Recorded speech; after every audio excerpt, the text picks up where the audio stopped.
से अभी एक एक बच्चा ले लीजिए, एक वहाँ बैठा हुआ है, कि यहाँ बैठा हुआ है। तो 8-10 साल का बच्चा, 8-10 साल का एक बच्चा है जिसका नाम रियात है। रियात देखता है क्या, सब लोग भगवान शिव के लिंग के ऊपर जलाभिषेक करते हैं, बेलपत्र चढ़ाते हैं, धतूरा चढ़ाते हैं। वह लड़का सारा देखता है कि किस प्रकार से लोग भगवान शिव के लिंग के ऊपर जलाभिषेक करते हैं, फूल चढ़ाते हैं, बेलपत्र चढ़ाते हैं, वह सब देखता है। एक दिन वह नदी किनारे जाता है। नदी किनारे जाता है, नदी में जाने के बाद बालू ढेर नदी में पाया जाता है। वह बालू को इकट्ठा करके और वहाँ पर भगवान शंकर का एक लिंग बनाता है। बालू और पानी के मिश्रण करके एक भगवान शंकर का लिंग बनाता है 8 साल की अवस्था में। लिंग बनाने के बाद वह नदी में स्नान करता है। नदी में स्नान करने के बाद, कपड़ा पहनने के बाद, भगवान शंकर के ऊपर चिरुए से जल लेके भगवान शंकर पर जलाभिषेक करता है उस लिंग पे। और भगवान शंकर पे लिंग पे जलाभिषेक करने के बाद वह लड़का भगवान से आशीर्वाद लेकर आगे चल देता है। जब हम लोग की अवस्था में आता है, युवा अवस्था में आता है वह लड़का, तो वह चोर बन जाता है। क्या बन जाता है? चोर बन जाता है। तो चोर, जब वह चोर बन जाता है तो चलता है एक रोज एक घर में चोरी करने के लिए। चोरी करने के लिए चलता है तो घर के पीछे एक आम का बगीचा होता है। वह लड़का आम के पेड़ पे जाके बैठ जाता है और इंतज़ार करता है कि घरवैया सब सूत जाएगा, तब उसे घर में जाके सामान चुराएंगे और ले जाएंगे।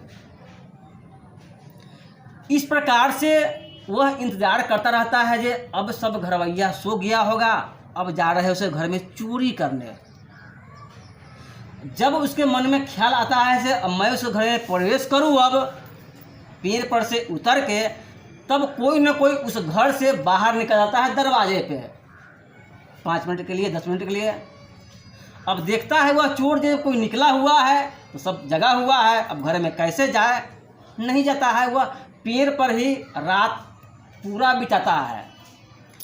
और उसी पेड़ के बगल में देखता है क्या, एक पीपल का गाछ है। पीपल के गाछ के पास भगवान शंकर 3 बजे आते हैं अपने विमान से और उस पीपल के गाछ के पास आसन लगाकर बैठ जाते हैं। चोर 5 दिन उस घर में चोरी करने के लिए इंतजार करता रहा, लेकिन कोई न कोई उड़ जाता है। वह चोर घर में चोरी नहीं कर पाता है, उसका रात्रि व्यर्थ कट रहा है।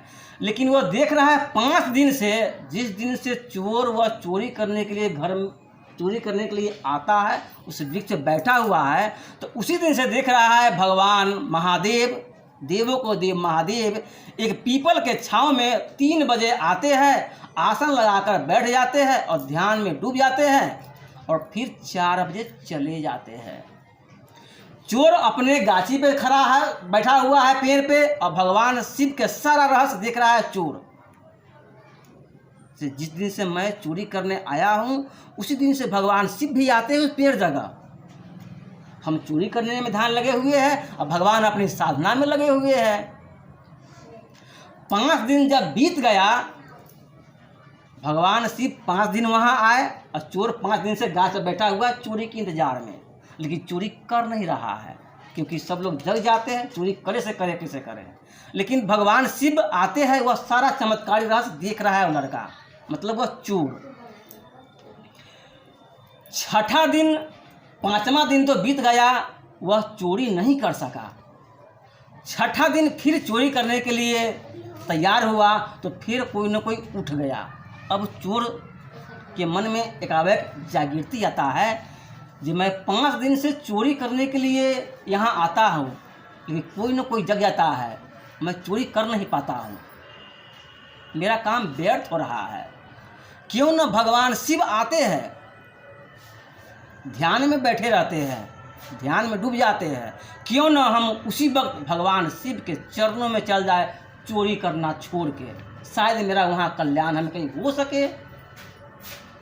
चोर के मन में यह बात जागृति होती है और चोर छठा रोज भगवान शिव आते हैं 3 बजे भोर में, पीपल के छांव में आसन लगाते हैं, ध्यान में डूब जाते हैं। और यह चोर पीपल के आम के गाछ पर से उतर कर जाता है भगवान के चरणों में। भगवान तो अपने ध्यान में लीन हुए हैं, भगवान अपने ध्यान में लीन है, और चोर जाता है उनकी चरणों में दंडवत इस प्रकार सो जाता है। चोर भगवान शंकर के चरणों में सोया हुआ है, भगवान शंकर ध्यान में लीन है। जब भगवान शंकर का ध्यान का समय खत्म होता है, उनको कैलाश जाने का वक्त आता है, तो भगवान शंकर अपनी ध्यान खोलते हैं, अपनी नैन जब खोलते हैं तो देखते हैं उस चोर को भगवान शंकर के चरणों में लेटा हुआ है। भगवान शंकर उसे उठाते हैं, पूछते हैं तुम कौन हो, यहाँ क्यों आए हो, तुम किस लिए आए हो। तब यह चोर अपनी सारा किस्सा बताता है, जब भगवान हे महादेव, मैं ऐसे ऐसे कार्य करने के लिए यहाँ आता हूँ, लेकिन कार्य मेरा सफल नहीं होता है। आपको देखे हैं 5 दिन से आप यहाँ आते हैं और 1 घंटा के लिए आप ध्यान में मौन होते हैं, तो हमें जागृति हुई है, भगवान के चरणों में जाकर अपना सर झुकाते हैं, शायद भगवान हमें कुछ दया कर दे, इस ख्याल से मैं आपके चरणों में आया हूँ। तब महादेव कहते हैं, मैं तो तुम्हें 5 दिन से तुम्हें इंतजार कर रहा हूँ, क्योंकि मैं तुम्हें कुछ देने के लिए इंतजार कर रहा हूँ। हमें तो लालसा लगा हुआ है, जो कम तुम मेरे पास आओ, जो मैं तुम्हें यह चीज़ दूँ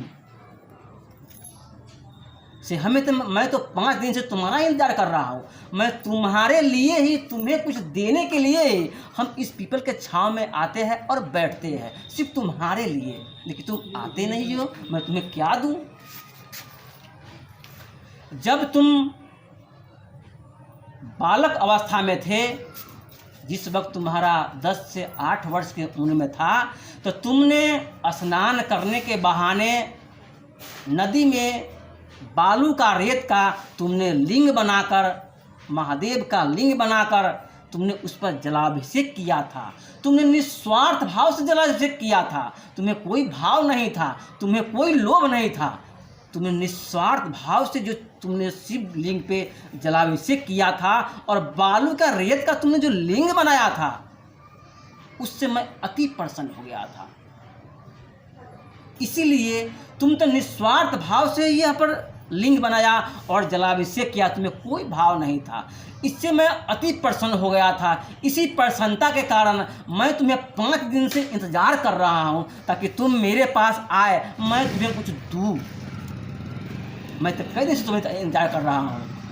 तब महादेव उस बालक को वहाँ पे, उस बालक को कहे है, आज तुम जाओ,